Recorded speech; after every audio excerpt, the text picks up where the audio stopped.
A leitura de Mateus, capítulo 15.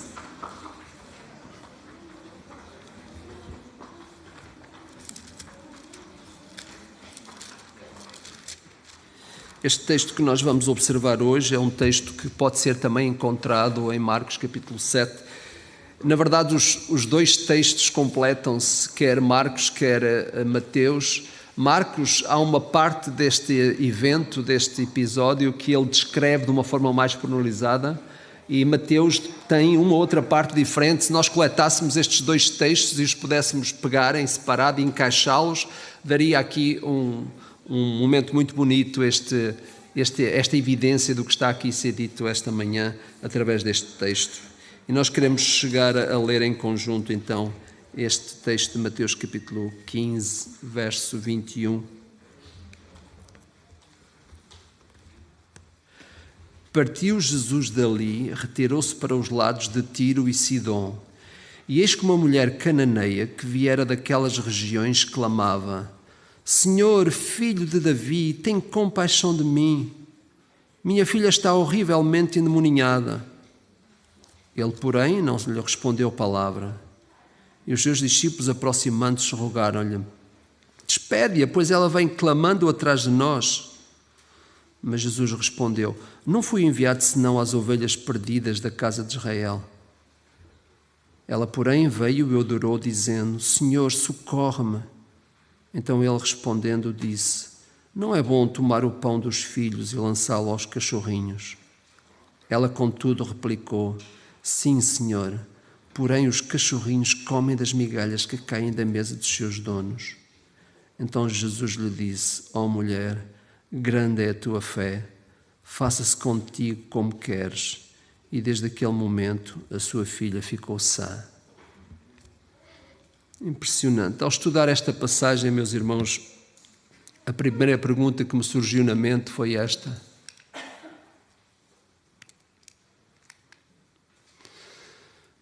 estás a precisar de aprender alguma lição? Foi, de facto, esta a primeira pergunta que me surgiu na minha mente quando li este texto. Sabem que há certos textos bíblicos em que nos apercebemos que as necessidades dos discípulos é maior que a necessidade da pessoa que precisava ser curada ou libertada. Quando nós olhamos o Novo Testamento, nós vemos isto muitas vezes. Às vezes, nós percebemos que na relação que Jesus tem com o povo, a relação que Jesus tem com as pessoas necessitadas, muitas vezes, quando olhamos para o texto, nós percebemos que a maior necessidade não é da pessoa que está a precisar de ser curada, nem da pessoa que está a precisar de ser libertada. Às vezes, a maior necessidade é dos seus próprios discípulos. Eu acho que estamos na presença de um texto desses. Curiosamente, Jesus encontrava-se no norte do país, como sabem, a zona norte, a chamada região da Galileia, foi onde Jesus desenvolveu a maior parte do seu ministério. E sabemos que Jesus está um pouco mais acima, a norte. Tiro e Sidom era uma região junto ao mar, que era designada pela Fenícia. Portanto, os primeiros povos que habitaram ali. Aliás, o escritor Marcos diz que esta mulher era grega de origem fenício-síria. Porquê? Porque nós sabemos que a Fenícia fazia parte de uma região política romana que era a Síria. Se fosse hoje, nós precisaríamos mais ou menos de 30 minutos para fazer este trajeto entre Tiro e Sidom, se fosse de carro, claro, mais ou menos 40 quilómetros. Jesus deslocou-se mais acima para norte, porque certamente ele teria algum propósito. Esta região que está mencionada aqui é hoje o Líbano. Aliás, a cidade chama-se Sur, e Sidom, curiosamente, atualmente é a terceira cidade maior, mais famosa, digamos assim, maior, mais conhecida, mais importante do Líbano dos nossos tempos. Curiosamente, José, um historiador do primeiro século, ele disse que o povo de Tiro é o nosso maior inimigo. Isso não impediu que Jesus lá fosse. Mas esta região parece ter sido uma região aberta à mensagem do Evangelho do Senhor Jesus. Curiosamente, o Senhor Jesus chegou a dizer em certa altura: ai de ti, Corazim, ai de ti, Betsaida, porque se os milagres que entre vocês foram realizados tivessem sido feitos em Tiro e em Sidom, há muitos que se teriam arrependido, vestidos de saco de cinza e cobrindo-se de cinza. Parece que, de facto, esta era uma característica dos habitantes de Samaria também. Às vezes os povos que se sentem mais isolados, às vezes têm uma percepção, uma abertura espiritual maior para as coisas de Deus. Parece que aconteceu isto também no tempo do Senhor Jesus. O Marcos diz que esta mulher era grega. De facto, não sabemos bem, mas ela tinha uma cultura, foi educada na cultura grega. Sabemos também que hoje mesmo, quando estudava esta passagem, foi quando estourou o problema lá no Afeganistão e toda esta crise que está à volta daquilo que é o entendimento das pessoas e, sobretudo, das mulheres. Não é? Esta desconsideração que ainda hoje é feita pelas mulheres. Nem tão pouco o exemplo do Senhor Jesus nas Escrituras pode mostrar a estas pessoas o cuidado que realmente deve existir nas considerações, a consideração que nós devemos dar uns aos outros. Não é? Quando soube que Jesus estava perto desta região, esta mulher arranjou forma de chamar a atenção de Jesus para a sua profunda necessidade. Eu não sei como é que tu chamas a atenção de Jesus para as tuas necessidades. Curiosamente, uma das características das pessoas que não tinham acesso a Jesus era gritar, eles clamavam. Aliás, não é a primeira pessoa que grita: Jesus, filho de Davi, tem misericórdia de mim. Curiosamente, ela é uma judia, ela não era grega, mas também, noutra altura, o próprio cego Bartimeu gritou: Jesus, filho de Davi, tem misericórdia de mim. Este clamor parecia ser um clamor comum de pessoas que tinham muita amargura dentro de si, pessoas que viviam realmente com uma grande necessidade espiritual. A mulher, de facto, faz um pedido que denota uma dor de alma. Curiosamente, ela diz: a minha filha está horrivelmente endemoniada. Esta mulher, de facto, precisava de uma resposta para a sua alma. Esta mulher, de facto, vivia absorvida por uma preocupação constante, que não era propriamente dela, era da filha dela, mas ela realmente vivia com esta dor. Se é verdade que há pessoas adultas que muitas vezes estão debaixo da influência do pecado, triste é quando nós vemos uma criança nestas circunstâncias. E nós sabemos que o nosso mundo tem disto também. Eu imagino a dor daquela mãe, incapaz de ajudar a sua filha numa situação tão difícil para ela. Se faltasse comida, possivelmente esta mulher iria tentar encontrá-la de uma outra forma. Mas ela foi ao encontro de Jesus, porque ela sabia que Jesus era a única pessoa que verdadeiramente podia resolver a profundidade da sua própria alma. Depois de pensar, eu realmente posso afirmar com toda a certeza que os nossos clamores e intercessões, a maior parte das vezes, são de conteúdo mais material do que espiritual. Pensa um pouquinho para si próprio e veja se isto não é verdade. A maior parte das vezes nós passamos o tempo a pedir a Deus que nos resolva problemas materiais, quando afinal de contas, poucas são as vezes que nós nos dirigimos a Deus para resolver os problemas profundos da nossa própria alma. Esta mulher verdadeiramente tinha uma necessidade profunda da sua alma. Vale a pena nós pensarmos, será que a maior parte do tempo eu não ando sempre a pedir a Deus por coisas? Se calhar eu vivo uma vida absorvida, talvez catalogada mesmo pela necessidade de viver rodeado de coisas. Talvez procurando sempre afirmar a pessoa que eu sou à volta daquilo que os outros veem em mim, do ponto de vista exterior. De facto, nós precisamos de inverter as nossas intercessões, inverter o conteúdo do nosso próprio pedido diante de Deus, que ele seja mais espiritual e menos material. Curiosamente, a grande pergunta que se coloca é: costumas ser mais enfático quando pedes para ti ou quando pedes para os outros? Na verdade, esta mulher estava a pedir para a sua filha. Ela sofria porque ela via a necessidade da sua própria filha. Não sei se nós sofremos quando vemos as necessidades dos outros. Não sei se nós nos incomodamos quando vemos aqueles que passam mal. Não sei se a dor da nossa alma existe quando nós vemos os outros sofrerem mais do que nós mesmos. De facto, às vezes temos uma tendência de ser muito enfáticos quando pedimos para nós mesmos e pouco enfáticos quando pedimos para os outros. Esta mulher, de facto, mostrava que a necessidade da sua própria alma era a necessidade do outro. E nós precisamos, efetivamente, de muitas vezes nos envergonharmos naquilo que nós pedimos a Deus. Eu sei que Ele nos ouve. Eu sei que por vezes os nossos clamores são verdadeiras ninharias diante da necessidade desta mulher, diante da necessidade das pessoas que estão à nossa volta. Ela sentia a dor da sua própria filha como se fosse sua. Ela sabia que a escravidão espiritual é mais dura que a própria escravidão humana. E de facto, vale a pena perguntarmos: será que as verdadeiras dores são da nossa alma ou são do nosso ego?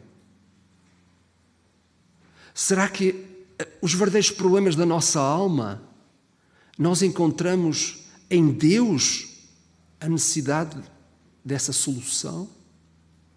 Ou nós vivemos mais rodeados com problemas de ordem material? De facto, a grande pergunta é esta: será que estamos conscientes da batalha espiritual que acontece à nossa volta?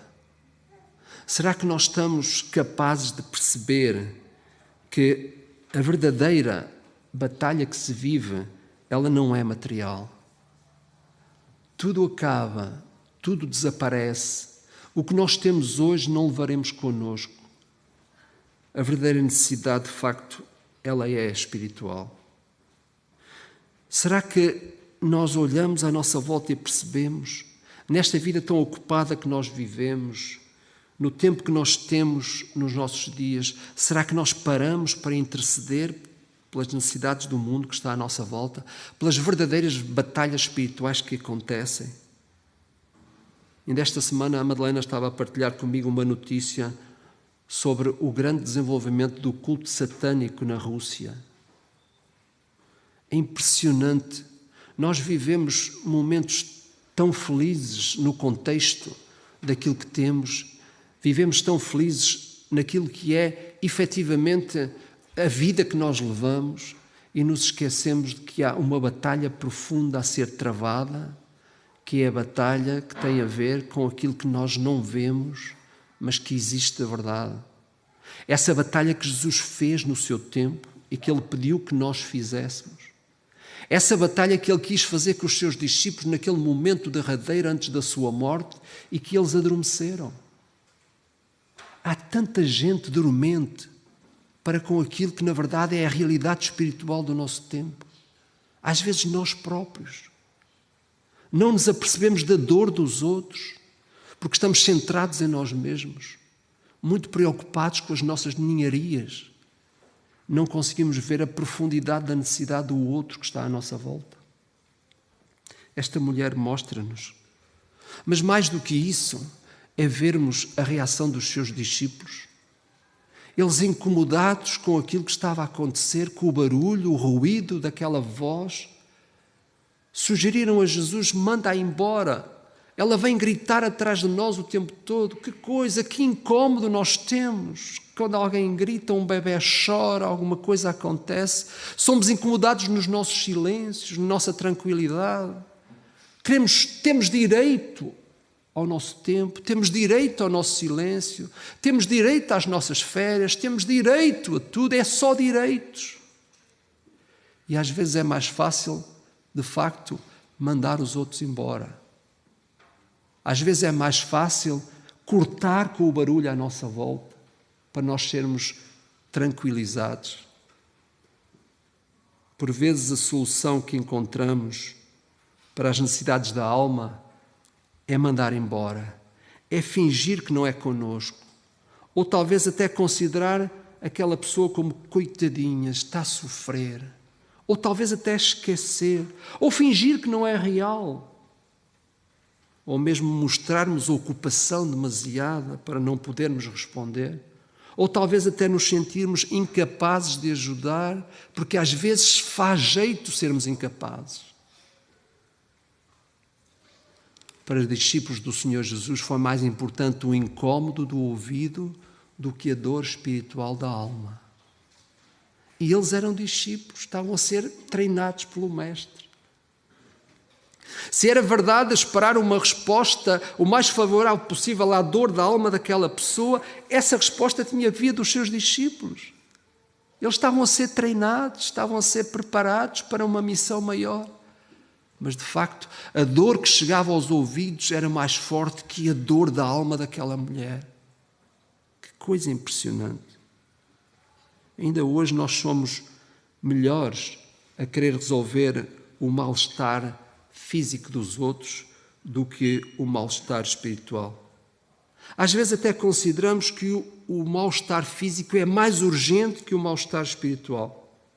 Aliás, Jesus foi observado naquele jantar, chamado jantar do desperdício, porque alguém quis ungir o corpo do Senhor Jesus, preparando-o para a sua morte, e houve outras pessoas que disseram, bem, este dinheiro transformado em comida para os pobres seria muito mais útil. Ainda hoje, nós continuamos a minimizar o poder espiritual das coisas em função daquilo que é material. Ainda hoje. Tantas vezes o nosso ouvido sofre mais do que a nossa própria alma. Tantas vezes nós ficamos abatidos porque ouvimos os outros dizerem coisas menos precisas a nosso respeito, mas a nossa alma aguenta bem a dor espiritual dos que estão próximos de nós. Tantas vezes. Os discípulos preferiam que Jesus mandasse aquela mulher embora, vazia de resposta, com a dor agravada por ser simplesmente cananita, simplesmente gentia. A mentalidade judaica exclusivista voltou a estar presente no meio dos discípulos, que aconteceu noutras alturas e, infelizmente, pode acontecer ainda entre as pessoas que se consideram discípulos do Senhor Jesus. Voltou a acontecer numa outra altura em que as mães, vendo realmente o potencial que era trazer os seus filhos a Jesus, os trouxeram e os discípulos os impediam. Outra vez, mentalidade exclusivista do lugar do outro na minha vida e na vida do Mestre. Ainda hoje pode acontecer. Quantas pessoas nós retiraríamos do nosso caminho por causa do incómodo que nos causam? Se nós pudéssemos, tivéssemos poder para chutar as pessoas do caminho de cada um de nós, quantos nós mandaríamos fora? Esta foi a solução que os seus discípulos quiseram apresentar a Jesus. Jesus, manda-a embora, chuta-a da nossa vida. Ela incomoda-nos. Quantas pessoas tu, se pudesses, eliminarias da tua vida? É a pergunta que me é suscitada quando leio este texto. Quantas vezes eu sou aquele discípulo de Jesus que não quer ser incomodado pela dor da alma dos outros, porque é mais fácil resolver o problema material delas? Será que o clamor do mundo te incomoda? Será que o clamor espiritual das pessoas perdidas, sem orientação, sem sentido, que não têm um Salvador a quem recorrer, será que estas pessoas te incomodam? O clamor delas incomoda-te? Podem ser os teus vizinhos, os teus familiares. Podem ser as pessoas que tu, na verdade, tens próximo de ti. Será que o clamor incomoda-te? Ou tu passas bem, porque estás centrado em ti próprio? Não consegues ouvir a dor do outro, porque o teu riso é alto.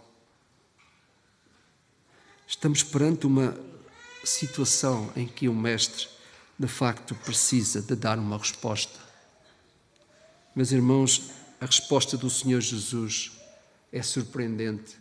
Quando neste diálogo há um teste que Jesus faz aos seus discípulos, mas também um teste a esta mulher. Na verdade, o que nós vemos aqui é um duplo teste. Jesus estava a pedir aos discípulos reflexão, para que eles próprios vissem que o ministério do Senhor Jesus até agora era restrito, como ele próprio disse. E eu fui enviado, primeiramente, às ovelhas perdidas da casa de Israel. Mas sabem, o ministério de uma pessoa como Jesus não se pode limitar, né, àquilo que são as circunstâncias do momento. Jesus sempre respondeu ao clamor da alma das pessoas, mesmo sendo elas quem fossem. Não importava aqui qual era a opinião dos discípulos a respeito da mulher cananeia. Não importava se eles eram exclusivistas na sua maneira de ver os outros. Jesus não se restringia por aquilo que era a cultura do seu tempo. Ele ultrapassou isso. Porquê? Porque ele vai ao encontro da necessidade da alma do indivíduo. Isso é o mais importante. Foi por isso que ele disse: vale mais uma alma que o mundo inteiro. E nós hoje continuamos rodeados de coisas, materialismo acima de materialismo, cada vez acumulando mais, e não percebemos que o mais importante é a alma. O mais importante é o ser imaterial que existe dentro de nós. Aquele que vai dar resposta ao significado dos nossos dias enquanto passamos este tempo na Terra. Isso é mais importante. Talvez as nossas grandes conquistas hoje andem à volta de coisas melhores, à volta de um status melhor, à volta de uma condição melhor, à volta de qualquer coisa que seja visto melhor pelos outros. Eu quero ser melhor visto, eu quero engrandecer, eu quero crescer. E nos esquecemos que quanto mais crescemos por fora, mais pequenos somos por dentro.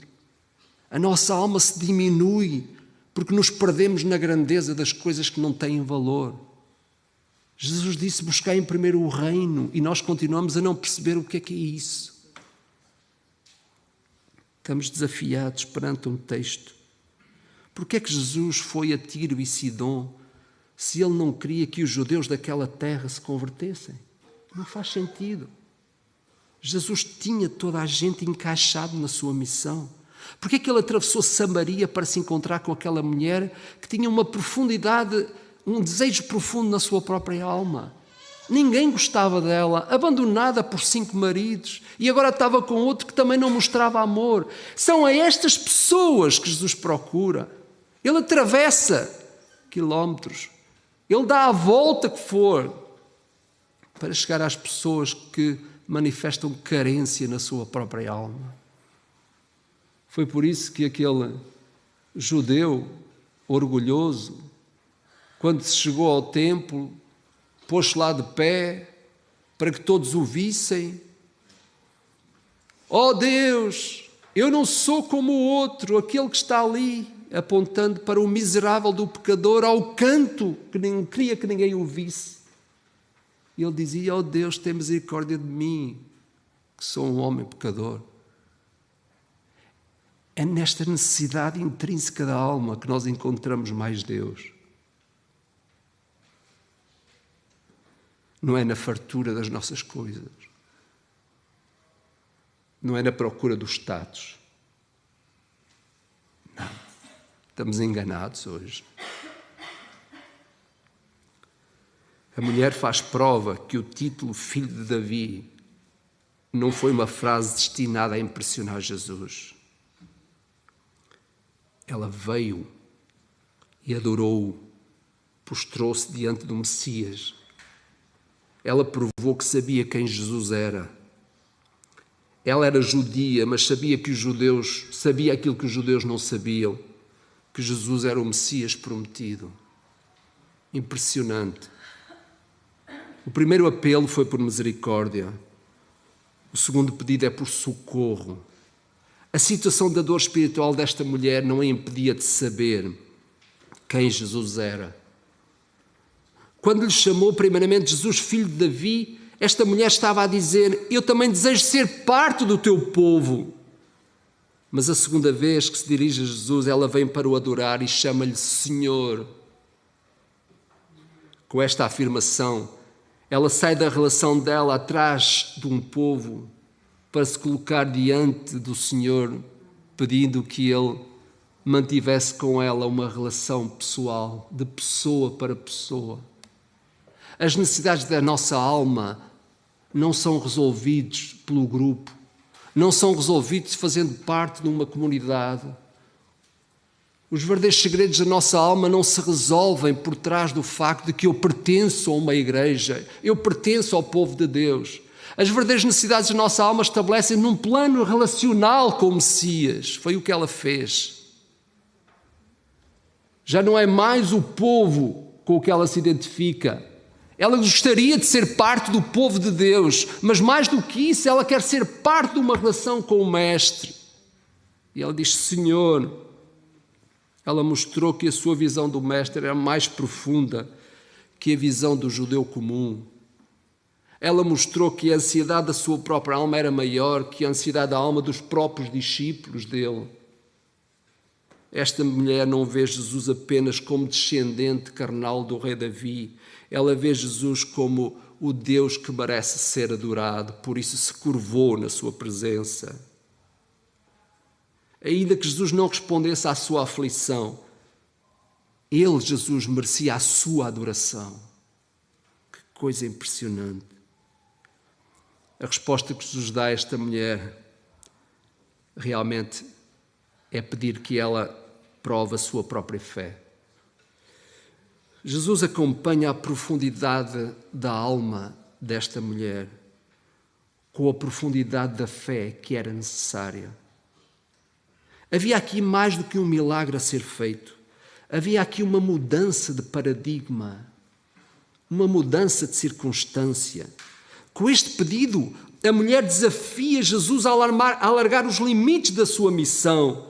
Ela deseja ser parte do alcance do ministério do Senhor Jesus, apesar de não ser parte do seu povo. Curiosamente, os judeus naquela altura facilmente consideravam os outros como cães. Era um termo que era usado muito, que já vem do Velho Testamento. Todo aquele que era considerado impuro era um cão. No entanto, o Senhor Jesus, ao usar a expressão cachorrinhos, Jesus não está a ser realmente reabilitador da própria mulher. Cachorrinhos não era o cão comum, o vira-latas que andava lá para qualquer sítio. O cachorrinho era o animal de estimação que o judeu recebia em sua casa. A profundidade da palavra do Senhor Jesus é riquíssima. De facto, Jesus não estava a ser indevido com aquela mulher. Ele referia-se àqueles cachorrinhos que de facto eram mantidos em casa e eram cuidados com muito carinho. Falámos sobre isto a semana passada. Às vezes nós temos carinhos a mais para com os animais em função das pessoas. Jesus está a dizer que esta mulher fazia parte também do seu próprio plano. A resposta dela foi um tanto inesperado. Sim, Senhor, mas até os cachorrinhos comem das migalhas que caem da mesa dos seus donos. Sabem, para a maioria de nós, possivelmente, a presença de Deus é mais um consultório que uma sala de convívio. O que é que isto quer dizer? Às vezes nós buscamos a presença de Deus da mesma forma quando vamos ao consultório do doutor. Senhor, tenho uma dor. Venho cá porque preciso que o Senhor me diga o que é que eu tenho que fazer. Às vezes é isto que acontece também connosco. A nossa ida à presença de Deus é mais um consultório do que propriamente uma sala de convívio, onde eu me encontro com o Mestre e dialogo com Ele, de uma forma aberta, com a profundidade da minha própria alma, abrindo para Ele os desejos do meu coração e talvez até as desvirtudes do meu próprio coração. Eu confesso-lhe isso. É uma sala de convívio, não um consultório. Onde eu vou a Deus nos momentos críticos para Ele me receitar um medicamento. E eu lá vou e encontro esse medicamento em João, capítulo não sei quê, verso não sei quê, e volto outra vez. A sala de convívio é o lugar onde nós nos sentimos abastecidos. Mesmo que não meta comida, que normalmente mete, mas vimos de lá fortalecidos pelo convívio. E é isto que acontece tantas vezes. Grande é a tua fé, disse Jesus àquela mulher. Porquê? porque ela realmente, mais do que simplesmente ir ao consultório para resolver o problema, era uma pessoa que sentia-se bem procurando Deus, sentia-se bem. Embora pertencesse com poucas possibilidades de chegar à comunhão com Jesus, mas ela o desejava, bem como a mulher samaritana, que quando o Messias lhe apareceu pela primeira vez, ela sabia quem o Messias era. Ela já o procurava antes. Nós às vezes não encontramos porque a nossa procura é escassa. Dilui-se facilmente no tempo. A tua fé é equivalente ao desespero da tua alma? É uma pergunta que fica. Será que a fé que tu precisas ter é equivalente ao desespero da tua própria alma? É o que nós encontramos aqui. Esta mulher tinha uma necessidade profunda, mas ela também tinha uma fé alta. E foi por isso que ela realmente se dirigiu a Jesus. A minha pergunta é: uma migalha te basta? Ou tu vives tão rodeado de alcançar tanta coisa visível na tua própria fé? Às vezes ficamos à espera de ver coisas muito bonitas a acontecer à nossa volta. Pessoas que venham fazer o trabalho que nós fazemos do ponto de vista espiritual. Às vezes ficamos à espera de pessoas que nos encham a alma, pregadores fantásticos que nos falam. Ligamos a internet e aí estão eles. Às vezes estamos a procurar mesmo no campo da fé que outros façam aquilo que nós próprios devemos procurar. E é por isso que muitas vezes a migalha de Deus não nos basta. Porque nós estamos à procura de outras coisas. Às vezes queremos a solução, mas não queremos o momento que nos leva até Ele. Às vezes queremos que Jesus resolva o nosso problema, mas não estamos interessados na intimidade própria com Ele. Isso custa muito. A grande pergunta que se coloca é esta: se insistíssemos muito mais nas nossas orações, com o coração quebrantado, profundamente carente, as migalhas que caem da mesa do Mestre ser-nos-iam mais que suficientes. Esta mulher realmente só queria porque ela sabia que a migalha de Jesus era o suficiente, ainda que a sua necessidade fosse profunda. A grande pergunta é esta: será que as migalhas de Cristo, o pouco de Cristo, é suficiente para ti ou não chega? Uma migalha te basta?